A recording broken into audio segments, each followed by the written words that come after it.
L'édito politique d'Yves Tréhard. Yves, Cahuzac, la condamnation d'un homme, nous dites-vous ce matin, pas celle d'un système politique. Non, tout a été dit sur la sévérité des 3 ans de prison infligés à l'ancien ministre, sur cette peine qui marque un tournant, c'est vrai, dans la répression judiciaire de la fraude fiscale. On prenait rarement de la prison ferme longtemps pour cette raison. Cela risque de changer, c'est entendu. Mais je voudrais lever une possible confusion sur ce procès Cahuzac.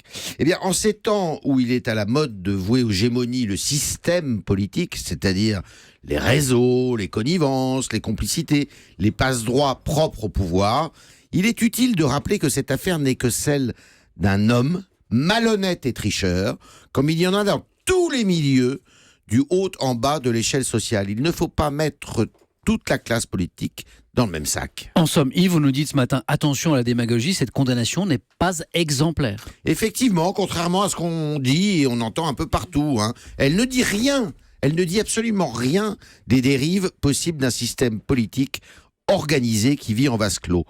Cahuzac a triché avec l'argent qu'il a gagné comme médecin avant d'être ministre. Il ne l'a pas volé dans les caisses de l'État pour lui ou un parti. Ce n'est pas un abus de bien social, délit qui constitue la fraude la plus courante en politique et qui est au cœur de la plupart des scandales de ces dernières décennies, depuis l'affaire Urba, vous vous souvenez, au PS, jusqu'à celle des emplois fictifs de la ville de Paris ou à peut-être l'affaire Big Malion. Pour parler vulgairement, Cahuzac n'a pas vécu sur la bête. Il a truandé le fisc, seul, avec sa femme et la complicité de banques. Et c'est parce qu'il est devenu ministre du budget que l'histoire a éclaté et a été une telle déflagration dans le paysage politique. Yves, en un mot, la morale de l'histoire ?